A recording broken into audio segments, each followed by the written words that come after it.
Hello everyone, welcome to impact academy YouTube channel. इसलिए स्वागत करती हूँ आप सभी का इम्पैक्ट एकेडमी यूट्यूब क्लास।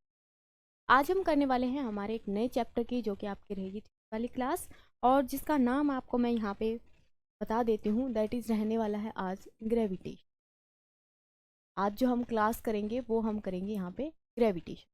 ठीक है, तो ग्रेविटेशन जो है आपका क्या है, यहाँ पे ग्रेविटी से रिलेटेड जो चैप्टर है, जिसके बारे में हम अर्थ का ग्रेविटेशन पढ़, या फिर जो भी अपने पास प्लैनेट्स हैं उनके बीच में जो gravity, force of gravity act कर रही है, उसके बारे में यहाँ पे सारा डिस्कस करेंगे। ठीक है, तो थ्योरी आप लोगों ने जैसे कि कंप्लीट कर चुके हो आप लोग, तो आज हम यहाँ पे करने वाले हैं क्वेश्चन।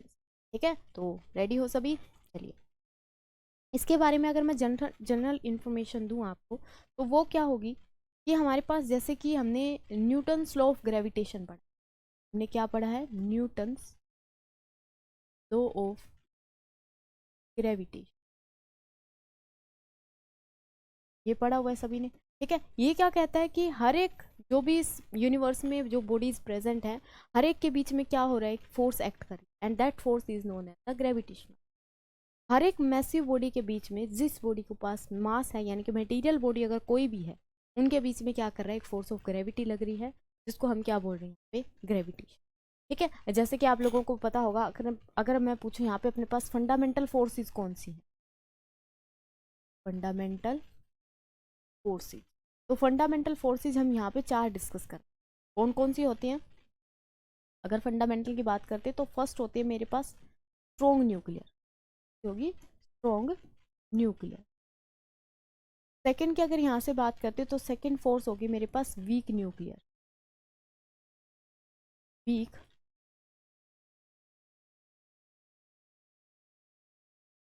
एंड थर्ड फोर्स की अगर यहाँ पे बात करते तो थर्ड होगी मेरे पास इलेक्ट्रोमैग्नेटिक।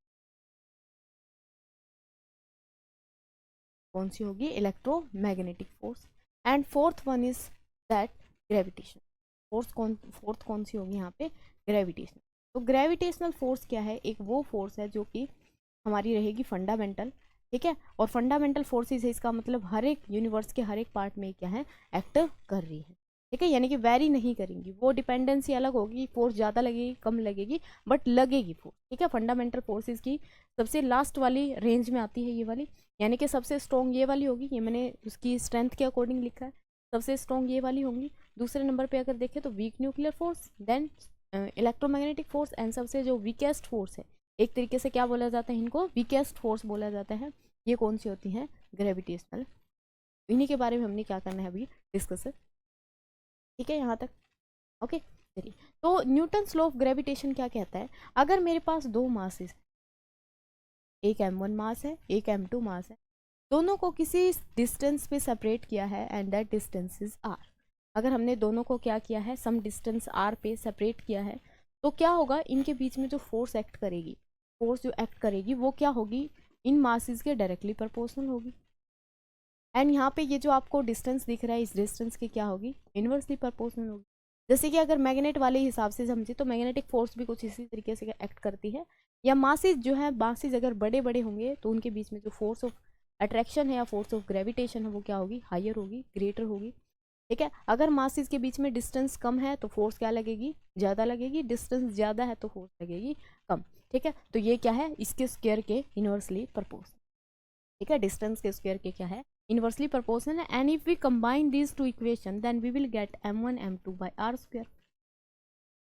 क्या मिलता है यहाँ से हमें? m1 m2 by R square. ठीक है, इसको जब हम यहाँ से इक्वल टू को, मतलब प्रोपोर्शनलिटी को इक्वल टू में चेंज करते हैं, तो यहाँ पे आता है हमारे पास एक कांस्टेंट एट दैट इज जी। आता है जी, एक कांस्टेंट ऑफ प्रोपोर्शनलिटी आता है, और इस जी को हम क्या बोलते हैं? इस जी को बोला जाता है आपका यूनिवर्सल ग्रेविटेशनल कांस्टेंट। क्या बोला जाता है इसको? Universal gravitational constant. ठीक है, यूनिवर्सल ग्रेविटेशनल कांस्टेंट का मतलब क्या हुआ कि यूनिवर्सल है, इसका मतलब इसकी वैल्यू जो है हर एक पॉइंट पे मतलब वही सेम रहेगी, वेरी नहीं करेगी। अगर हम इस यूनिवर्स की बात करें तो इसमें भी वही वैल्यू रहेगी, अगर हम दूसरे यूनिवर्स की बात करें या दूसरे प्लेनेट पे जाके बात करें तो इसकी वैल्यू क्या रहेगी? सेम रहेगी। एंड वो वैल्यू जो हम यहाँ से कैलकुलेट करते हैं, दैट वैल्यू ये भी आपको याद रखनी है, दैट इज 6.67 इंटू 10⁻⁻11। कितनी होती है? 6.67 इंटू 10⁻⁻11। यूनिट की अगर यहाँ से बात करते तो यूनिट निकालेंगे तो ये बनेगी newton meter square divided by kilogram square. ठीक है, क्या बनेगी? Kilogram square. यहाँ तक क्लियर है सभी को? ठीक है, तो एक तो हमारे पास ये इंपॉर्टेंट टॉपिक रहता है कि इसमें हम मतलब फोर्स ऑफ ग्रेविटी है जो, या फोर्स ऑफ अट्रैक्शन है। हाँ, एक बात और याद रखना, ये जो फोर्स इनके बीच में एक्ट करेगी ये हमेशा अट्रैक्टिव नेचर की होगी। हमेशा क्या होगी? अट्रैक्टिव नेचर की। Always this force is attractive in nature. ठीक है, कभी भी रिपल्सन यहाँ पे नहीं होगी। दो बॉडीज हमेशा क्या करेंगी? वो अट्रैक्ट करेंगी। यहाँ तक क्लियर है बात? ठीक है, अच्छा उसके बाद हम आ जाते हैं, ये तो हमने बात की भी, कोई भी अगर बॉडीज है उनके सभी के बीच में क्या कर रही है? एक फोर्स एक्ट कर रही है, and that force is known as the gravitation. ठीक है, अच्छा अब हम पर्टिकुलर अगर अर्थ की बात करते हैं, पर्टिकुलरली किसकी बात करते हैं? अर्थ की। तो अर्थ के लिए क्या होगा? अर्थ हमारे ऊपर एक फोर्स लगाती है, यानी कि कोई बॉडी को अगर हम ऊपर की तरफ फेंकेंगे तो क्या होगा? वो वापिस इसकी तरफ गिरेगी। ऐसा होता है, हमने यहाँ पे फोर्स लगाई, वो वापस इसकी तरफ आती है। तो नीचे क्या है? एक एक्सेलरेशन, यानी कि एक हम कह सकते हैं अट्रैक्टिव फोर्स लग रही है यहाँ पे, एक्सेलरेशन आ रहा है, उसको क्या बोला जाता है? And this G is known as the acceleration due to gravity. क्या है ये? एक्सेलरेशन है, इसके कारण ड्यू टू ग्रेविटी। ठीक है, एक्सेलरेशन ड्यू टू ग्रेविटी। इसकी वैल्यू अगर हम जी अर्थ के लिए देखते हैं तो अर्थ के लिए इसकी वैल्यू होती है 9.8 मीटर। भी अगर हम फ्रीली फॉल करें किसी बॉडी को तो उसका जो एक्सेलरेशन होगा वो इतना होगा। That is does not depend on the mass of the body. अगर हम किसी मतलब मान लेते हैं कि किसी पंख को ऊपर से फेंके, या फिर हमारे पास एक पत्थर है, एक स्टोन है, उसको एक साथ अगर छोड़ते हैं तो उनका जो एक्सेलरेशन होगा वो सेम होगा। एक्सेलरेशन ड्यू टू ग्रेविटी जो एक्ट करेगा उन दोनों के ऊपर वो सेम लगेगा। ठीक है ना? तो इस जी की वैल्यू, यानी कि ये अर्थ के लिए हमने निकाल दी, अर्थ के लिए ये आ गया। अगर मैं दूसरे प्लेनेट के लिए पूछती हूँ तो उसके अकॉर्डिंग वैल्यू जो है चेंज हो जाएगी। इसका मतलब इस जी का हमें क्या देखना पड़ेगा? भी एक्सप्रेशन देखना पड़ेगा, या हम फिर ये बोले कि जी किस किस के ऊपर डिपेंड करता है, वो चीज़ हमें देखनी पड़ेगी। ठीक है, तो जी का अगर मैं फॉर्मूला लिखूँ तो जी होता है मेरे पास GM/r²। क्या होगा? जी इज इक्वल टू GM/r²। ठीक है, वेयर एम इज द, ये जो कैपिटल एम है यहाँ पे, ये एम क्या है? This is the mass of earth, या अर्थ के लिए नहीं बात करते तो प्लैनेट, तो planet, and this is the radius of planet. ठीक है, ये क्या होगी? Radius of planet. तो अगर हमारे पास अर्थ की बात करते तो अर्थ की रेडियस होती है हमारे पास कितनी? अर्थ की रेडियस की अगर बात करते तो ये होती है 6,400 किलोमीटर, इतनी जो है अर्थ की रेडियस रहती है। तो इसीलिए इसी तरीके से अगर हम जुपिटर के लिए निकालते हैं तो रेडियस की और जो मास की वैल्यू है वो चेंज हो जाएगी, तो उसके लिए हमारे पास एक्सेलरेशन ड्यू टू ग्रेविटी आ जाएगा। ठीक है, तो ग्रेविटी का अर्थ यहाँ पे क्या समझे हम, कि हमेशा जो है एक फोर्स जो मेरे को अर्थ की तरफ खींचती है उसको हम एक्सेलरेशन ड्यू टू ग्रेविटी बोल, किस एक्सेलरेशन के साथ खींचती है उसकी वैल्यू हमने यहाँ से कैलकुलेट कर। अगर किसी दूसरे प्लेनेट के लिए हमें बताना पड़े तो उसके लिए हमने ये फॉर्मूला यहाँ पे डिस्कस कर लिया। ठीक है, यहाँ पे एक बात और, जी फॉर मून कितना होता है? जी की वैल्यू फॉर मून, मून के लिए अगर बात करते हैं तो ये होता है अपने पास जितना एक्सेलरेशन ड्यू टू ग्रेविटी अर्थ पे है उसका कितना 1/6 टाइम, कितना होगा? उसका 1/6 टाइम। यानी कि अगर मून की बात करते हैं तो मून वाले केस में क्या होगा? यहाँ पे G for moon is equal to 9.8/6। तो ये आपका अप्रोक्सीमेट आ जाता है 1.6 समथिंग। ठीक है, मीटर पर। तो ये अर्थ मून के लिए भी अपने को याद रख। ठीक है जी, यहाँ तक बताइए किसी को कोई प्रॉब्लम है तो। अच्छा, फिर अब हम बात करते हैं कि जैसे हम सैटेलाइट को लॉन्च करते हैं तो उसके लिए हमारे पास दो यहाँ पे स्पीड आप लोगों ने इस चैप्टर में पढ़ी होगी। एक तो होती है एस्केप की स्पीड होती है, दूसरी होती है ऑर्बिटल स्पीड। ठीक है, तो ये क्या चीज़ है इनको भी देखते हैं। अगर हम बात करते हैं ऑर्बिटल स्पीड, ऑर्बिटल वेलोसिटी की बात, तो ऑर्बिटल वेलोसिटी क्या होती है?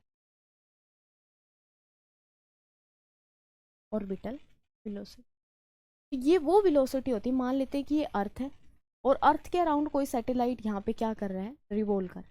सैटेलाइट भी अलग अलग तरीके के आपने पढ़े होंगे। ठीक है, पोलर सैटेलाइट होते हैं, या फिर जो मतलब साथ साथ रोटेट करते हैं वो वाले सैटेलाइट। है ना। अर्थ की अगर शेप की बात करूँ तो अर्थ की शेप कैसी होती है? हाँ जी बताइए, अर्थ की शेप कैसी होती है? अर्थ की अगर शेप की बात करते हैं तो शेप इसकी कैसी रहेगी? That is elliptical. कैसी रहेगी? इलिप्टिकल रहेगी। ठीक है, क्या है ये? Shape of the earth. Shape इसका मतलब क्या है? ये थोड़ी सी ऐसे अंडाकार है। ठीक है ना, इस तरीके से है। अच्छा जी, उसके बाद यहाँ पे जो प्लैनेट्स या फिर हम कह सकते हैं कि सैटेलाइट्स जो हैं, सन के अराउंड प्लैनेट या फिर प्लैनेट्स के अराउंड सैटेलाइट्स किस ऑर्बिट में रिवॉल्व करते हैं, यानी उस ऑर्बिट की अगर शेप की बात करते हैं तो वो भी कैसा रहेगा अपने पास? इलिप्टिकल रहेगा। वो मैं आपको बताऊंगी भी किस तरीके से वो अपने पास आया था। ठीक है, यहाँ तक क्लियर है। अच्छा, यहाँ पे कोई सैटेलाइट जो है यहाँ पे क्या कर रहा है? घूम रहा है। तो इसकी जो स्पीड होगी, इस सैटेलाइट की जो स्पीड होगी उसको हम क्या बोलेंगे? यहाँ पे ऑर्बिटल स्पीड। ठीक है, ऑर्बिटल वेलोसिटी या ऑर्बिटल स्पीड। अच्छा, दूसरी बात, यहाँ से अगर हमें कोई सैटेलाइट लॉन्च करनी है, कहाँ से? अर्थ से, अर्थ के सरफेस से लॉन्च करनी है। अगर यहाँ पे अर्थ के सरफेस से हम लॉन्च करते हैं तो यहाँ पे आती है मेरे पास एस्केप्स की, एस्केप वेलोसिटी यहाँ पे कह सकते हैं। ठीक है, यानी कि this is the minimum velocity. वो क्या बोलेंगे? ये क्या है? Minimum velocity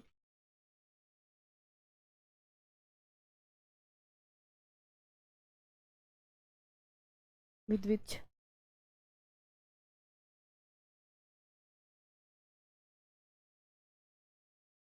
body is thrown upward such that it is rotate in their orbit। इसको क्या बोलेंगे? ठीक है, यानी कि वो कम से कम स्पीड जिसके साथ हम यहाँ पे किसी भी बॉडी को ऊपर फेंकें और वो अपने ऑर्बिट में जाके रिवॉल्व करना स्टार्ट। ठीक है, उसको हम क्या बोलते हैं? Escape speed. यानी कि हम क्या कर रहे हैं यहाँ पे? बेसिकली अर्थ का जो ग्रेविटेशनल फील्ड है, जो एटमोसफियर है, उससे बाहर निकाल, ठीक है, उसे बाहर निकालने के लिए जो हमें वेलोसिटी देनी पड़ेगी, कम से कम जो स्पीड देनी पड़ेगी किसी भी बॉडी को या सैटेलाइट को, उसको हम क्या बोलते हैं? स्पीड बोल। ठीक है, अगर हम बात करते हैं वी एस्केप की फॉर अर्थ, अर्थ के लिए ये वैल्यू कितनी है? 11.2 मीटर पर किलोमीटर पर second.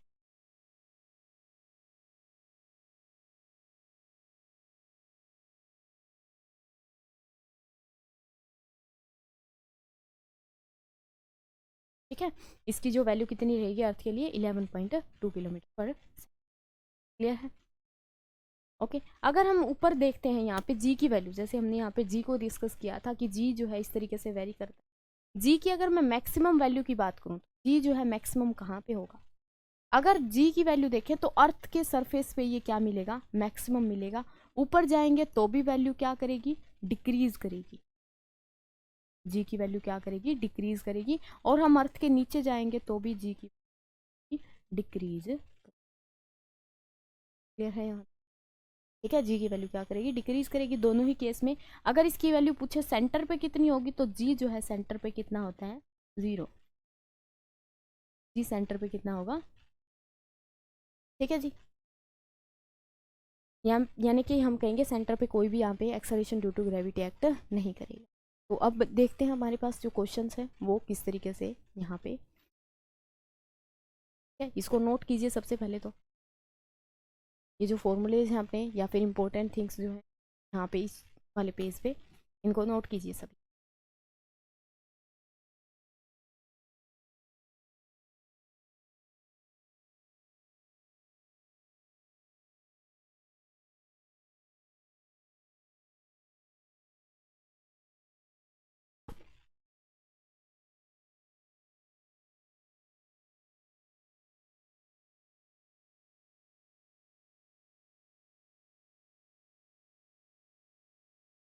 Okay, next page note कीजिए सभी फॉर्मूलाज को।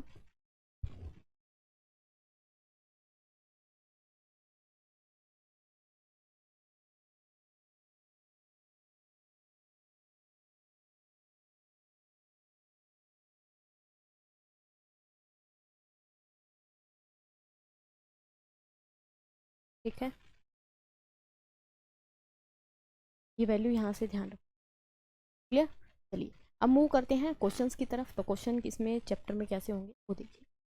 फर्स्ट क्वेश्चन क्या कह रहा है? Question says that the gravitational force between two object is always. अगर यहाँ पे ग्रेविटेशनल फोर्स की बात करते हैं जो दो ऑब्जेक्ट के बीच में लगेगी, वो हमेशा किस नेचर की होगी? उसका नेचर जो है रिपल्सिव होगा, अट्रैक्टिव होगा, जीरो होगा, या फिर डिपेंड्स ऑन द। तो हम बताएंगे कैसा होगा उसका नेचर, हमेशा अट्रैक्टिव होगा, यानी कि एक दूसरे की तरफ आएंगी वो। ठीक है ना, अट्रैक्टिव नेचर की होगी हमेशा। जैसे हमने फंडामेंटल फोर्सेस की बात की, तो उसमें क्या होता है कि जैसे देखो यहाँ पे हम देख ही लेते हैं कि अगर मेरे पास स्ट्रॉन्ग न्यूक्लियर फोर्स की बात करूँ तो ये कैसी होती है? अट्रैक्टिव होती है। अट्रैक्टिव होती है, अट्रैक्टिव फॉर शॉर्ट रेंज। ठीक है, शॉर्ट रेंज के लिए अट्रैक्टिव होती है। ये भी कैसी होती है? अट्रैक्टिव, यानी कि चार्जेस के बीच में। ये बेसिकली वीक न्यूक्लियर फोर्स किसके बीच में लगती है? जब जैसे इलेक्ट्रॉन का जो एमिशन होता है, बीटा डीके जब होता है, तो उसमें क्या होता है कि न्यूक्लियस के अंदर से एक इलेक्ट्रॉन बन के बाहर निकलता है, तो उस आउटगोइंग इलेक्ट्रॉन के बीच में एंड द न्यूक्लियस के बीच में जो फोर्स ऑफ अट्रैक्शन लगती है, that is the weak nuclear attraction, week nuclear force. And strong nuclear force is act between the inside the nucleus. Inside the nucleus, nucleons के बीच में जो बेसिकली फोर्स लग रही है, वो कौन सी होगी मेरे पास? स्ट्रॉन्ग न्यूक्लियर फोर्स होगी। इलेक्ट्रोमैग्नेटिक फोर्स की बात करें तो जैसे कि हमारे पास ईएम वेव्स हैं, तो ईएम वेव्स जो है इलेक्ट्रिक फील्ड और मैग्नेटिक फील्ड क्या कर रहे हैं? एक दूसरे को अट्रैक्ट कर रही हैं, तो वहाँ पे हमारी कौन सी लगती है? तो मैग्नेटिक फोर्स लगती है। तो ये अट्रैक्टिव हो सकते हैं, रिपल्सिव हो सकते हैं, but this is always attractive. ठीक है, ये कैसी होगी? हमेशा अट्रैक्टिव नेचर की। क्लियर है फर्स्ट क्वेश्चन? ठीक है, चलिए नेक्स्ट क्वेश्चन क्या कह रहे हैं? The value of universal gravitational constant in SI system, जो हमने बात की थी पीछे, उसमें जो हमने वैल्यू लिखी थी वो वैल्यू किस में थी? एसआई सिस्टम में थी, क्योंकि न्यूटन मीटर स्क्वायर पर किलोग्राम स्क्वायर। ठीक है, यूनिट देखो तो यहाँ दोनों की यूनिट क्या है? सेम है। ठीक है, ये यहाँ पे डॉट का मतलब क्या है?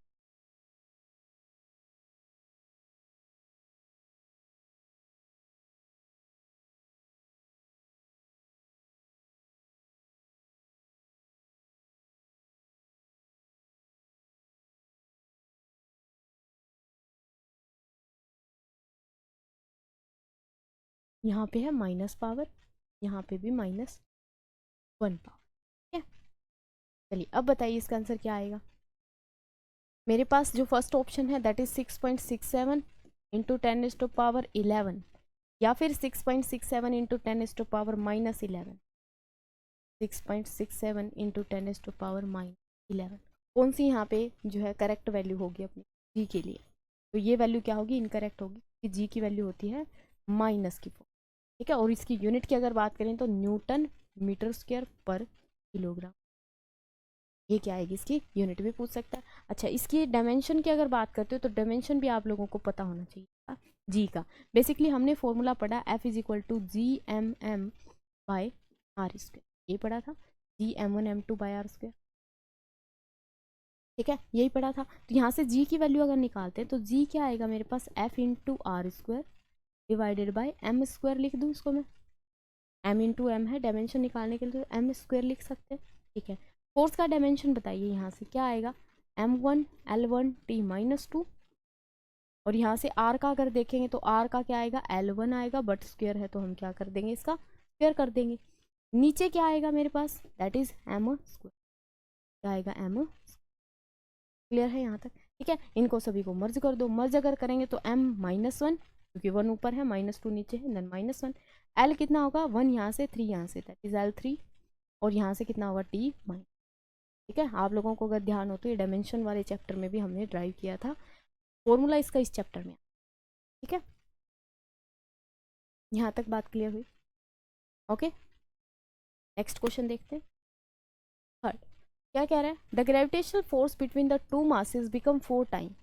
जो फोर्स है वो कितनी होगी? फर्स्ट वाली की 4 टाइम्स होगी। एफ डैश बोल देते हैं, एफ की कितनी होगी? 4 टाइम्स होगी। If the distance between them is, distance बताओ किस तरीके से, मतलब क्या होगा distance?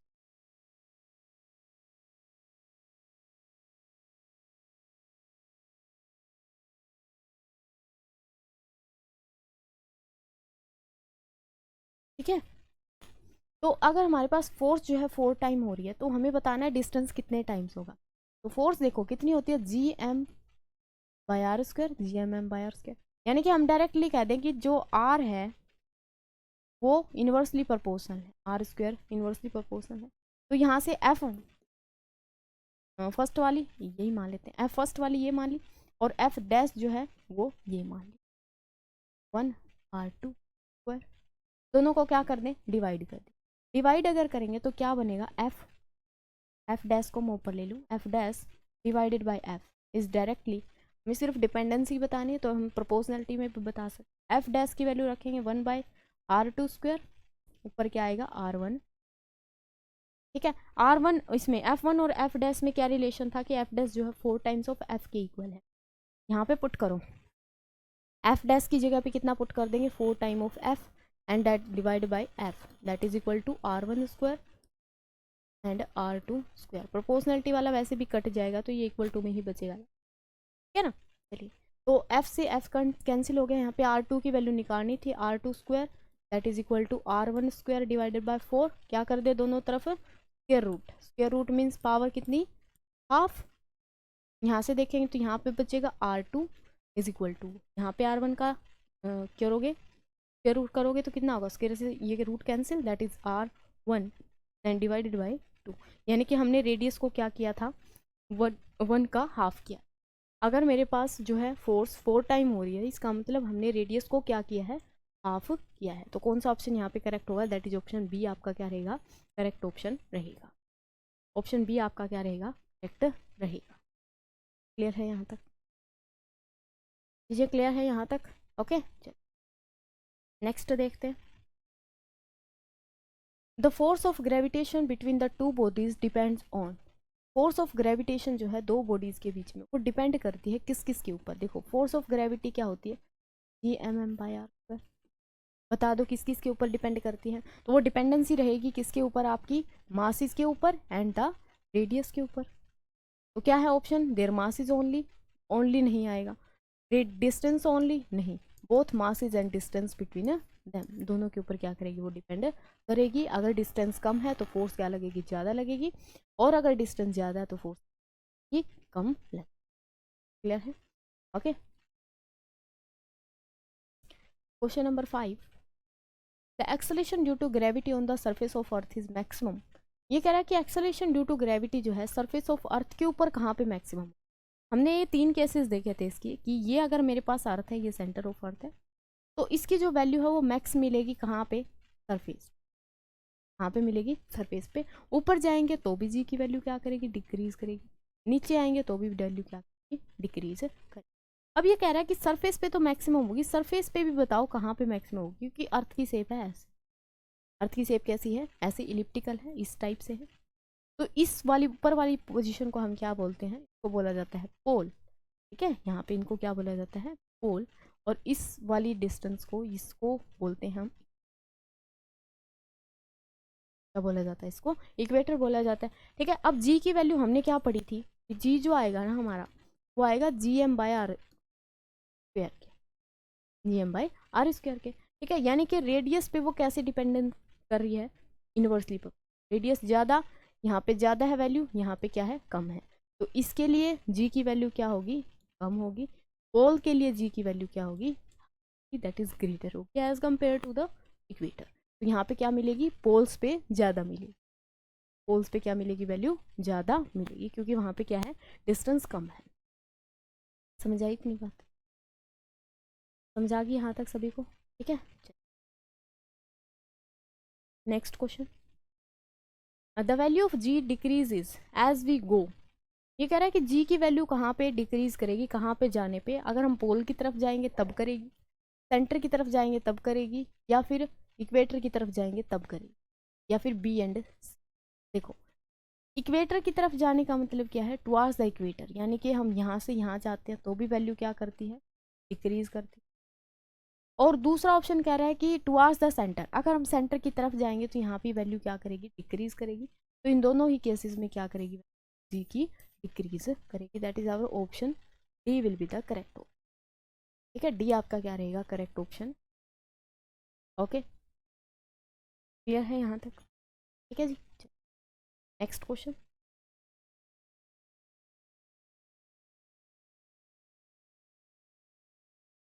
The gravitational potential at a point is defined as, gravitational potential देखो जैसे कि हमारे पास पोटेंशियल एनर्जी होती है, इलेक्ट्रिक फील्ड में पोटेंशियल होता है, हमारे पास इलेक्ट्रिक पोटेंशियल होता है, यहाँ पे आता है ग्रेविटेशनल पोटेंशियल। ठीक है, तो वो क्या, किसको हम बोलेंगे, देखो अगर आप लोगों ने इलेक्ट्रिसिटी वाला चैप्टर अच्छे से किया है, अगर इलेक्ट्रिसिटी वाला चैप्टर अच्छे से किया तो उसमें आपने पोटेंशियल पढ़ा होगा, एंड दैट पोटेंशियल की वैल्यू कितनी होती है कि वर्क डन हम कितना कर रहे हैं एक चार्ज पार्टिकल को इन्फिनिटी से एक पर्टिकुलर पॉइंट पे लेके आने। This is the definition of electric potential. यहाँ पे किसकी पूछ रहा है, gravitational potential, and gravitational potential जो होगा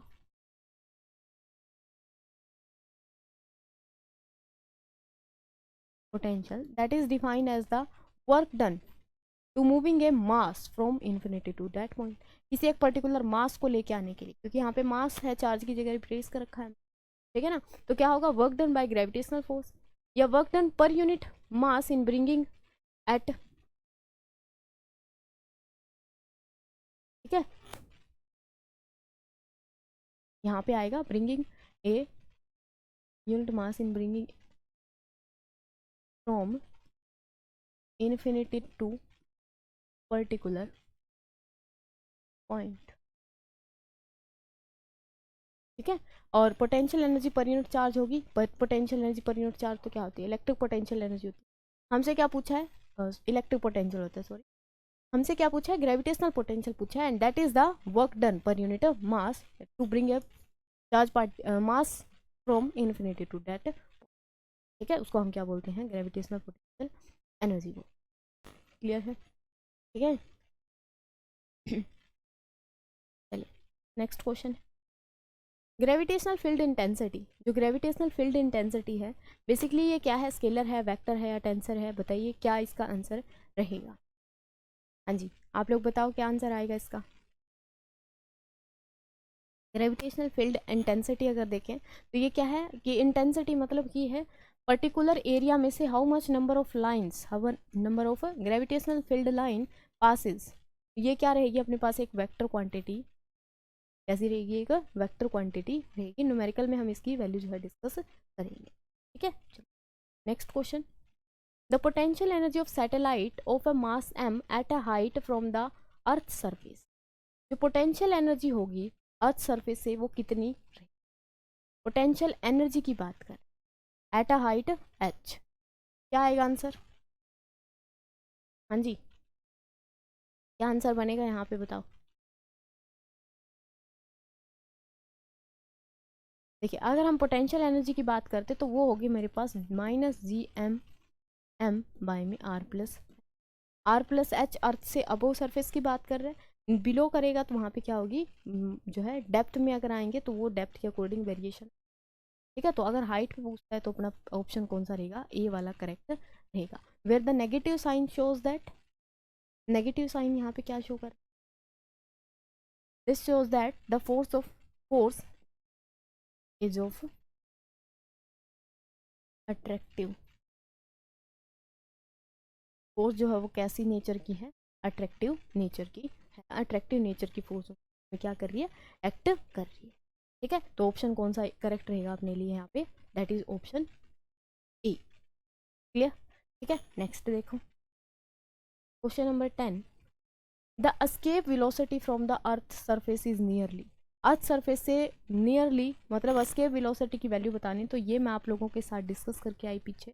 एस्केप वेलोसिटी फॉर अर्थ कितनी होती है, 11.2 किलोमीटर पर, यानी कि मिनिमम इतनी वेलोसिटी तो हमें उसको देनी ही पड़ेगी, तभी वो क्या करेगा, फ्लाई आउट करेगा, या हम कहें कि अर्थ के ग्रेविटेशनल फील्ड से बाहर जाएगा, बाहर जाके फिर वहाँ पे क्या होगा, सेट होगा, यानी कि वो वापस कभी नहीं आएगी।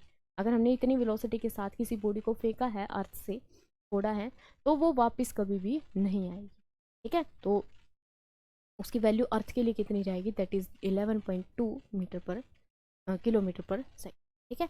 ये ध्यान रखना इसकी जो यूनिट है यहाँ पे, ओके। तो जो बाकी के रेस्ट ऑफ द क्वेश्चंस हैं वो हम इसकी नेक्स्ट क्लास में डिस्कस करेंगे, तब तक के लिए अपना पढ़ते रहें और ध्यान रखें। Thank you so much for watching.